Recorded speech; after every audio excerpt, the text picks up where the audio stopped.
मडक्याचे झाले 4 किलो बरोबर ना.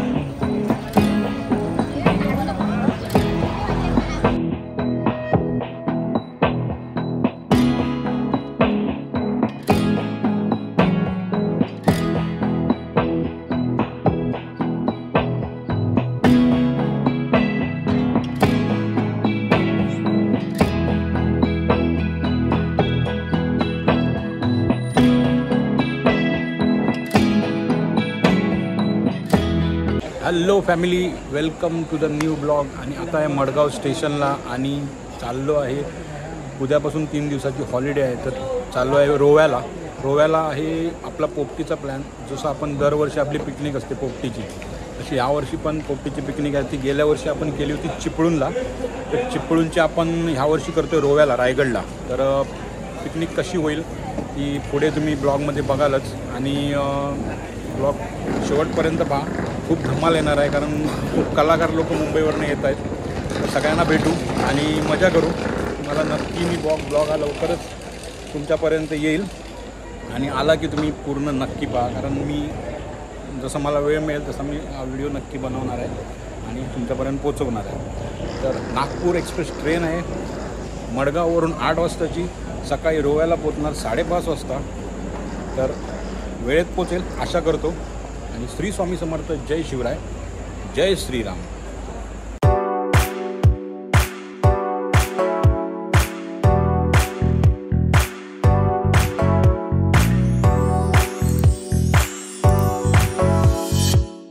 नागपूर एक्सप्रेस आहे ही कल्याण पनवेल कल्याण करून जाते.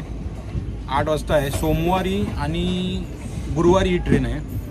स्लीपर कोच ट्रेन, घाणेरडी आहे, स्वच्छता अजिबात नाही. स्लीपर कोचचा डब्बा जर ट्रॅव्हल करायचं 3rd AC अफोर्ड करत असाल तर 3rd AC ने करा, नाहीतर जर स्लीपरने करायचं आहे तर सांभाळून करा. कारण आम्हाला जो डब्बा मिळाला तो एकदम घाणेरडा आहे, म्हणजे वॉशरूम एकदम घाणेरडा आहे. तर आपली काय सकाळपर्यंत जर्नी आहे, त्यामुळे तसा काय प्रॉब्लेम नाही आहे. आजूबाजूचा कुठेतरी वॉशरूम चांगला मिळेलच इकडे तिकडच्या डब्यामधला.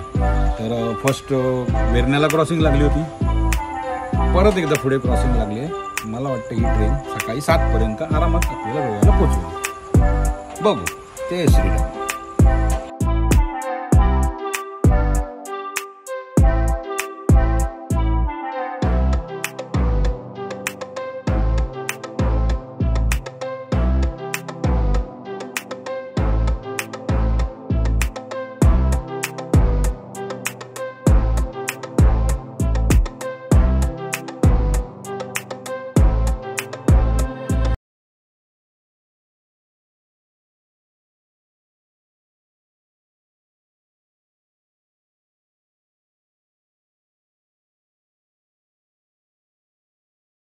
मडगाववरून 8 वाजता सुटून आता गाडी 10:30 वाजता कुडाळला पोचली आणि तोपर्यंत गाडीला कमीत कमी 7 क्रॉसिंग लागले. आता आली कुडाळला गाडी, कुडाळ स्टेशनला.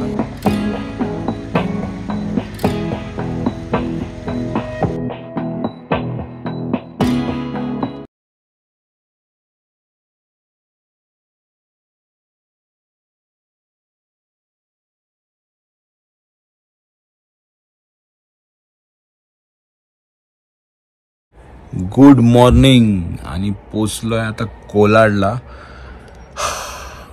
खतरनाक थंडी आहे आणि सकाळचे वाजलेत, ऑन टाईम गाडी आणली आहे, बरोबर 5 वाजलेत. आता रोव्याला बरोबर 5:15ला गाडी पोचेल. म्हणजे जेवढी गाडी रखडवली होती पुढे पूर्ण कवर केली आणि ऑन टाईम गाडी आणली. खतरनाक थंडी आहे. पाण्यामध्ये हात घातला तर बोचतं एकदम पाणी. ठीक आहे, आता रोव्याला उतरेन.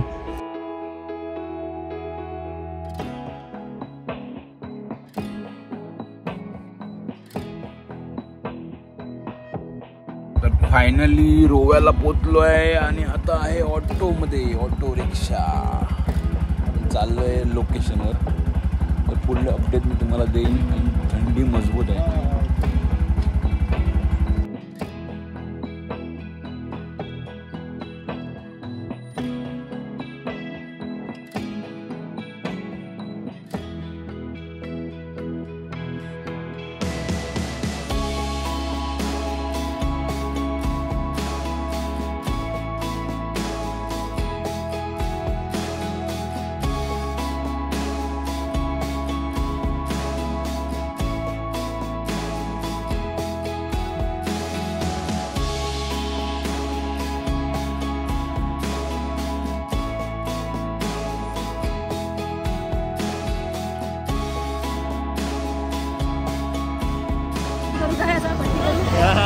टोपला कशाला खाली करणार? वरच्या खाला वरच्या.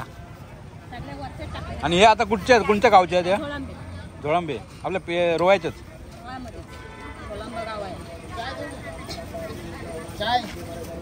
कशा म्हटलं तुम्ही? हे 140 ने लावणार ना?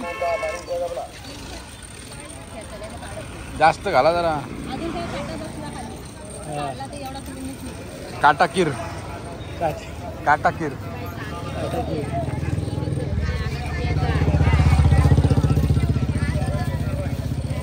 दोन मडक्याचे झाले 4 किलो.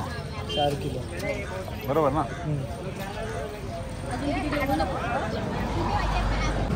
कशा शेंगा दिल्या या लालवाल्या? 25. हां, कमी लावा काहीतरी. 1 किलो घ्यायचे. 80 लावा. 80 येतील काय सांगा? किती पाहिजे? 1 किलो द्या. पहिली कोणी आहे तुमची म्हणजे तुम्ही एवढे कोपऱ्यात बसले, आम्ही तुम्हाला शोधत आलो इकडे. हो तर जागाच नाही इथं बघायचं. सकाळी तिथं जागा होती. लावा 1 किलो. चला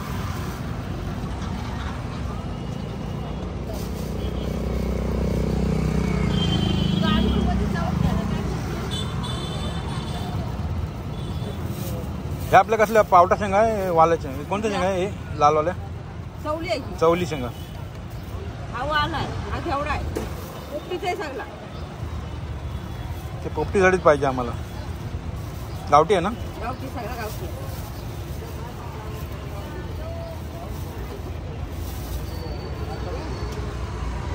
वालाची घेतली. तुम्ही कसे लावले वालाचे? 50 घेतले.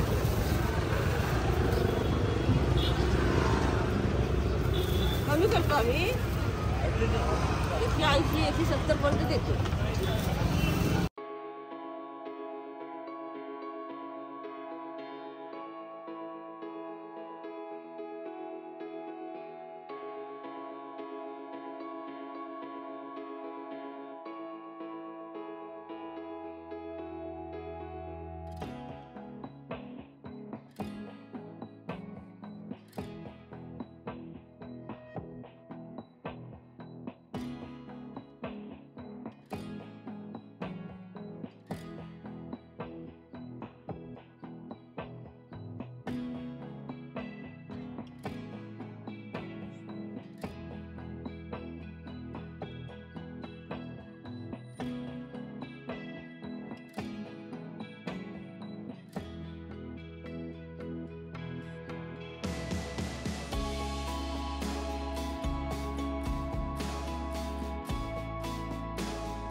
तर पोपटी ही खास करून रायगड जिल्ह्यामध्ये थंडीच्या दिवसांमध्ये लावली जाते, कारण हा भांबोडीचा पाला आहे. हा हिवाळ्या महिन्यात रायगड जिल्ह्यामध्ये असाच उगून येतो. जशी आपल्याकडे कोकणात चार उगून येते, तसा हा भांबोडीचा पाला उगून येतो. तर भांबोडीचा पाला वापरण्याचं विशेष हे असतं की त्याला एक ओव्याच्या पानांसारखा वास असतो आणि तो मडक्याला आतमधून लावल्यानंतर तो चिकन करपू देत नाही किंवा आतमधले काही आयटम आहेत ते करपू देत नाही. तर त्याचं हे काम असतं आणि त्याच्यानंतर तो एक वेगळा एक स्मेल देतो आतमधल्या आयटम्सना. तर पर्टिक्युलरली पोपटीसाठी खूप काही गोष्टी वापरतात, जसं मका झाला, वालाच्या शेंगा, पावट्याच्या शेंगा, मटार, अंडी, असं खूप काही वापरलं जातं. व्हेज पोपटीमध्ये पनीर पण वापरला जातो, बटाटी वापरली जाते, मका वापरला जातो. तर अशी पोपटी ही लागते. ही पोपटीचा जो मेन उगम आहे महाराष्ट्रामध्ये तो रायगडमध्ये झाला होता आणि हा भांबोडीचा पाला रायगडमध्येच येतो. आता कोकणात पण काही ठिकाणी हा भांबोडीचा पाला उगवला जातोय. तर मित्रांनो, की माझं असं प्लॅन आहे की रायगडमध्ये केली, चिपळूणमध्ये केली, तर माझं नेक्स्ट टाईम जे पोपटीचं प्लॅन असेल ते कोकणात असेल. तर कोकणात भांबोडीचा पाला, तसंच आपला जे काही पोपटीसाठी लागेल ते आपण नक्कीच कोकणात बघू आणि कोकणातच आपण पोपटी लावू.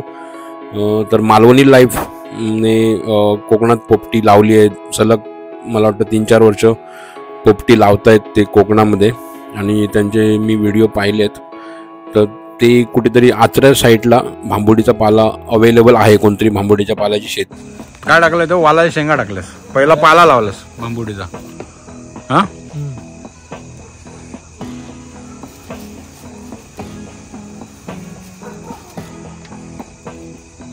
आणि पोपटे आपल्या इकडे रायगड मध्ये जास्त फेमस आहे ना? सिंधुदुर्गामध्ये पण होते, पण हा भांबोडीचा पाला आपल्या इकडे तेवढा येत नाही. इकडून नेऊन लावावा लागतो तिकडे. न लावला तरी येते, न लावला तरी असंच येतो उगवून. असं काढायला लागतो. तसं बघायला गेलं पोपटे. आणि हा टाकला ओवा. टाकला ओवा. ओवा म्हणजे काय? गॅस होऊ नये म्हणून. नाही म्हणजे पोपटी ही मडकीमध्ये गॅस होऊ नये म्हणून. टेस्ट साठी. हा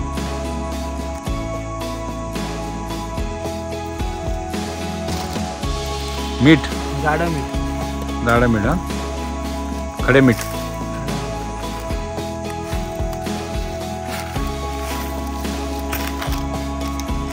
ओके. साईडनं पूर्ण पाला लावून घेतला. तरी ही एक पोपटी लावायला ना तरी किती हे लागतं? चिकन किती टाकू शकतो याच्यामध्ये? 1-1.5 किलो. 1-1.5 किलो चिकन टाकू शकतो आपण. भाजूया.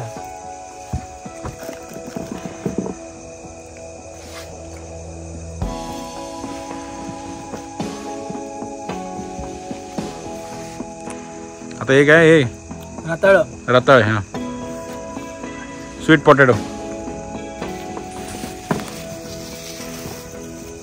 मटार.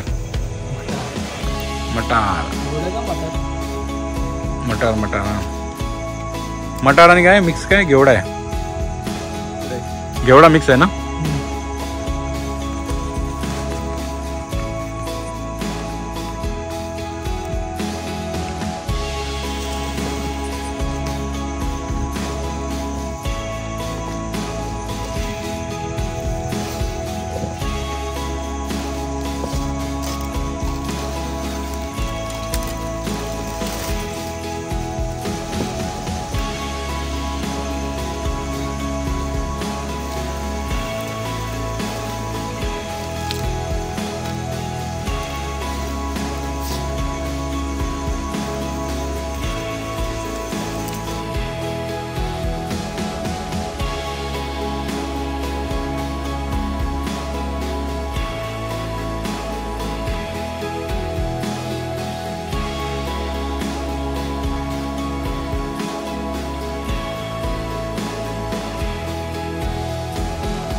गावठी शेंगा आहेत ना?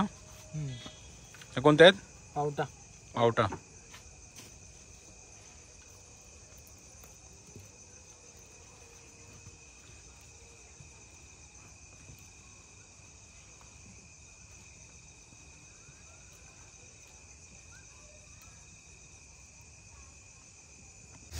हे करू. भाजूया तो. त्याच्यात नाही भाजणार. जागा खाईल ना आतमध्ये? नाही, ह्याच्यात भाजून आपण मस्त लागेल. जरा चकना डायरेक्ट याच्यामध्ये. झोपलात ना मग उठणार ना. अरे नाही, बहिणीची आठवण झाली.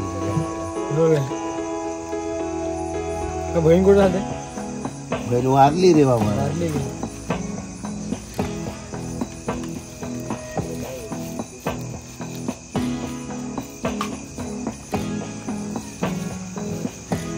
दुर्गेश, आता सांगतो तुला, मुंबईला कधी आलास ना माझ्याकडे येऊन भेट.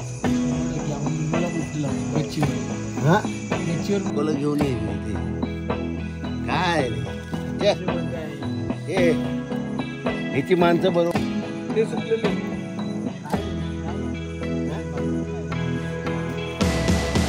काय समजलं आमच्या माणसाला?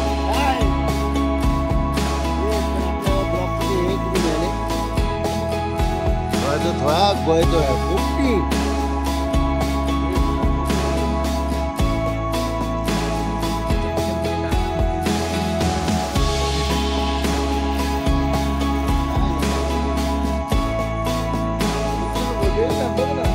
आम्ही 6 व्ह्यू यार फक्त, एक असा 6 व्ह्यू फक्त.